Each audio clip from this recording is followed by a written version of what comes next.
Hola, ¿qué tal? Yo soy Ginés Navarro y esto es Arte en Serie por Dossier y estamos aquí en #Gallery con Kenneth, que nos va a platicar un poquito sobre esta exposición con la que estamos inaugurando la Semana del Arte en la Ciudad de México y con la que estamos regresando con nuestra nueva temporada en nuestro podcast. Así que comenzamos. En este podcast hablamos de todo, pero en especial de arte, porque cuando hablamos de arte, hablamos de nosotros.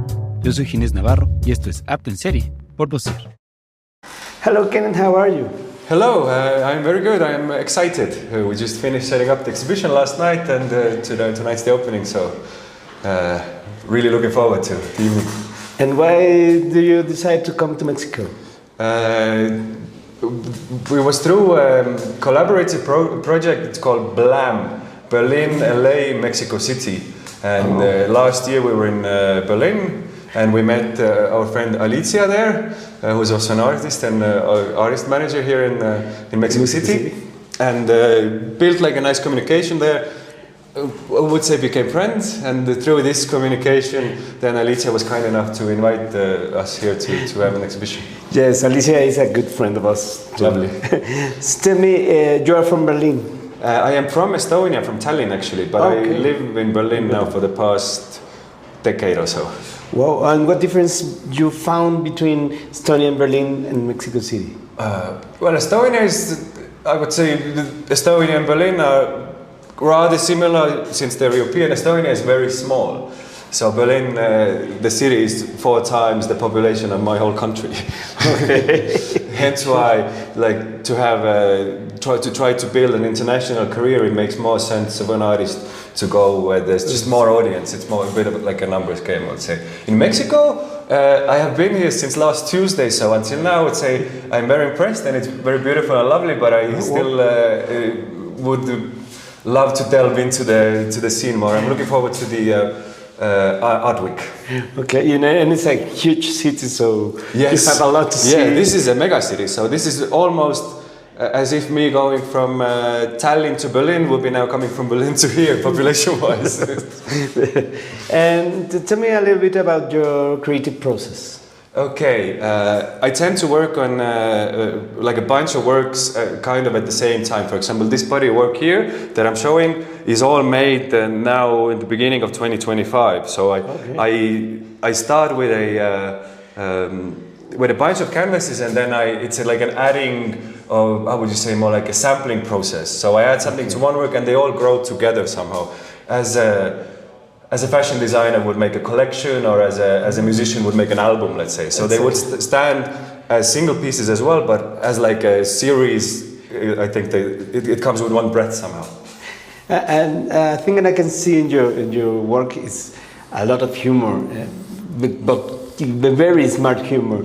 Tell me a little about that. Well, it's if you noticed, it's also delving into maybe a bit of the darker territories of the human experience. So to deal with darkness, sometimes a spark of humor is the better way to approach it. Yeah. Humor and very pop and very meme culture. Yes, I'm using very much also material-wise and subject matter-wise. I am taking things that would maybe be considered like a bit kitsch or a bit lowbrow art, etc., and trying to bring them together again into like a high art format. So like buying a lot of stuff from dollar stores, using glitter, using very poppy neon colors, taking imagery from clip art, tattoos, coloring books, but then blending it all together again and saying something about the contemporary world, hopefully in a contemporary art manner. Yes, and about the materials and techniques, because it's very different from the typical techniques. I wouldn't call myself actually a very much material-oriented artist, but I like to play around and I like to discover new approaches. So I guess just by the accident of it, I definitely play a lot, and it's just interesting I have an idea in my mind of how I want something to look like, and then I need to figure out a way to get there somehow. You know?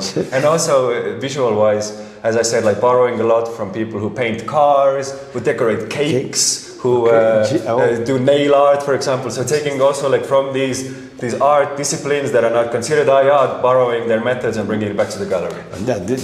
They are art, not very difficult for me. It's very difficult. Looking to your work, I think you are working listening music. Definitely, there's always something on the background. Either it's music, it's podcasts, it's documentaries about from the Egyptians to the UFOs to medications or to sports. And all these things keep in your... Yes, it's somehow like...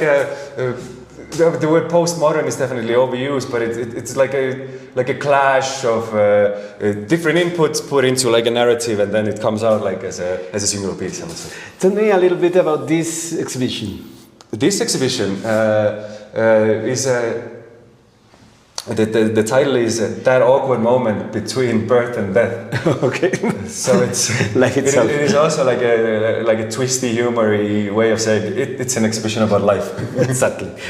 It's a very, as I said, it's a very humoristic but clever title for this exhibition. But of course, in one exhibition, in 20 paintings, one cannot take the whole experience of life together. So as in the same manner that I work, it's different snippets, different moments. It's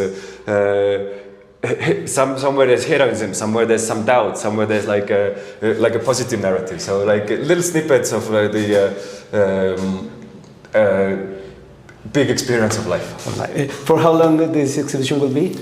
I think it runs until the 23rd of February. We are starting now, 20 days.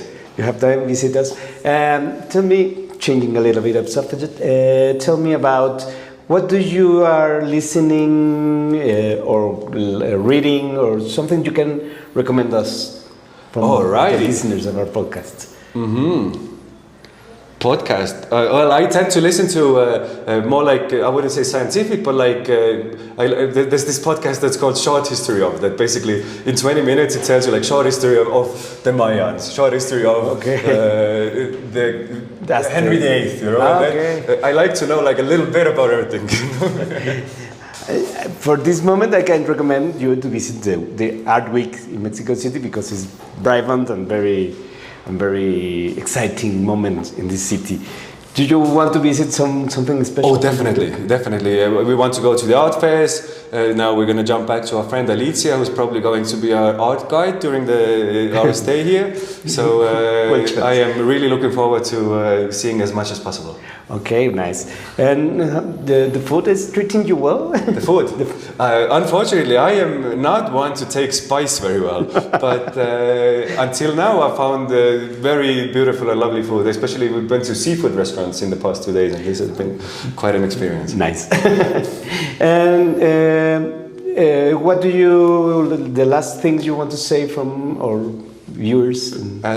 Thank you, Mexico, for having us. It's lovely to be here, and if you find time, it would be lovely to see you here at the gallery. Where can I find you in the social media? Social media. So my name is Kenneth Lekko, and my social media is Cannot Let Go Inc. I call this my Slim Shady. Like artist. It's not actually an artist name, but it's just like it comes off kind of funny. Thank you very much. Thank you very much. My pleasure. And as always, ustedes nos pueden encontrar siempre en nuestras redes como Dossier Art, en todas nuestras páginas y en nuestras redes. Y ahora también les quisiera yo hacer una última recomendación, que es en la plataforma contingente.art, donde pueden ustedes agendar, subir visitar nuestra página, revisar todo lo que podemos encontrar en la Semana del Arte y en el arte en general. Y también pueden ustedes postear sus propios eventos, así que estén muy pendientes ahí, Dossier Art y contingente.art. Muchas gracias.